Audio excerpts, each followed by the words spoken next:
പ്രൈസ്ലോടെ നാമത്തിന് മഹത്വം ഉണ്ടായിരിക്കട്ടെ. സ്തോത്രം. 1 ശമൂവേൽ 30 അധ്യായം അതിൻ്റെ 6 വാക്യം. ദാവീദ് വളരെ വലിയ കഷ്ടതയിലായി. ജനത്തിൽ ഓരോരുത്തരുടെ ഹൃദയം താന്താന്റെ പുത്രന്മാരെയും പുത്രിമാരെയും കുറിച്ച് വ്യസനിച്ചിരിക്കൊണ്ട് അവനെ കല്ലെറിയണമെന്ന് ജനം പറഞ്ഞു. ദാവീദോ തൻ്റെ ദൈവമായ യഹോവയിൽ ധൈര്യപ്പെട്ടു. സ്തോത്രം. അപ്പൊ ദാവീദ് വളരെ വിഷമത്തിലായി. സ്തോത്രം. എല്ലാവരും അവനെ കൈവിട്ടു. എല്ലാവരും വിചാരിച്ചു അവന്റെ പ്രശ്നമാണ്. ഹല്ലേലൂയ. സ്തോത്രം. എന്നാൽ ദാവീദിന്റെ ജീവിതത്തിൽ ദാവീദ് എന്താ ചെയ്തത്? ദാവീദോ തൻ്റെ ദൈവമായ യഹോവയിൽ ധൈര്യപ്പെട്ടു. ദൈവമക്കളെ, ഹല്ലേലൂയ, എന്നെ കേൾക്കുന്ന ആരെങ്കിലും എന്തെങ്കിലും വിഷമത്തിലൂടെയാണോ കടന്നു പോകുന്നത്? എല്ലാവരും കൈവിട്ട ഒരു അനുഭവത്തിലാണോ നിങ്ങളായിരിക്കുന്നത്? ദാവീദ് ചെയ്ത പോലെ നമുക്കും ചെയ്യാൻ പറ്റും.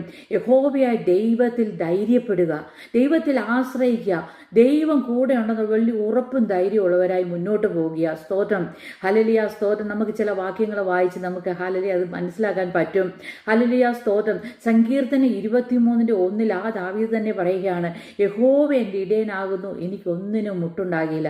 നമ്മുടെ കർത്താവ് നമുക്ക് ഇടയനാകുന്നു. ഹല്ലേലൂയ. സ്തോത്രം. ദൈവം നമ്മളെ സഹായിക്കും.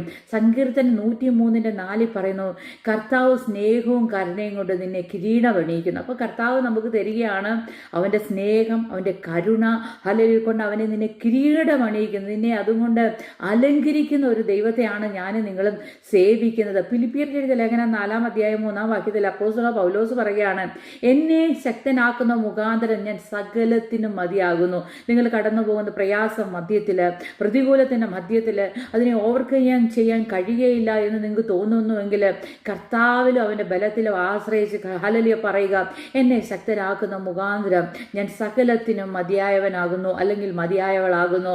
അല്ലെങ്കിൽ എന്നെ നിങ്ങളെ ശക്തനാക്കുന്ന ഒരുവൻ നിങ്ങളുടെ എൻ്റെ കൂടെയുണ്ട്. ആ കർത്താവ് നമ്മുടെ കരത്തിൽ പിടിച്ചിട്ടുണ്ട്. ആ കർത്താവ് നമ്മളെ വഴി നടത്തും. ഹല്ലേലൂയ. നാം വിഷമ മധ്യത്തിലാകുമ്പോൾ ആരും ഒരു പക്ഷേ നമ്മളെ സഹായിച്ചെന്ന് വരത്തില്ല.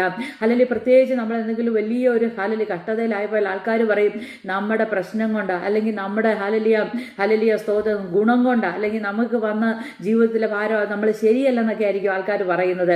എന്നാൽ അതൊന്നും കേട്ട് ഭയപ്പെടരുത്. എല്ലാവർക്കും ഈ ലോകത്തിൽ കഷ്ടമുണ്ട്, കഷ്ടമില്ലാത്ത ആരുമില്ല. അല്ലെങ്കിൽ ഏത് പ്രയാസ മധ്യത്തിലും നമ്മൾ ആ പ്രശ്നത്തെ എങ്ങനെ നേരിടുന്നു എന്നതാണ് ഇമ്പോർട്ടൻ്റ്. ഒരു പ്രശ്നം നമ്മുടെ ജീവിതത്തിൽ വരും, അതിന് പരിഹാരവും ദൈവം നമുക്ക് തന്നിട്ടുണ്ട്. അതുകൊണ്ട് പരിഹാരം തരുന്ന, നമ്മുടെ വിഷമഘട്ടത്തിൽ നമ്മളെ സഹായിക്കുന്ന, അതിന് സൊല്യൂഷൻ തന്ന് നമ്മളെ ശക്തീകരിച്ച് നടത്തുന്ന ആ ദൈവത്തിൽ ആശ്രയിച്ച് മുന്നോട്ട് പോകാൻ ദൈവം നമ്മളെ സഹായിക്കട്ടെ. ഇവിടെ വായിക്കുകയാണ്, ദാവീദോ തൻ്റെ ദൈവമായ യഹോവയെ ധൈര്യപ്പെട്ടു. നമ്മുടെ ധൈര്യം എവിടെയായിരിക്കണം? ദൈവത്തിലായിരിക്കണം. അവൻ്റെ കൂടെ ഉണ്ടായിരുന്ന എല്ലാവരും എന്നെ തള്ളിക്കളഞ്ഞു, എങ്കിലും ദാവീദ് ദൈവത്തിൽ ധൈര്യപ്പെട്ട പോലെ നമ്മുടെ ജീവിതത്തിൽ ദൈവത്തിൽ ധൈര്യപ്പെട്ട് മുന്നോട്ട് പോകാൻ ദൈവം നമ്മളെ എല്ലാവരെയും സഹായിക്കുമാറാകട്ടെ.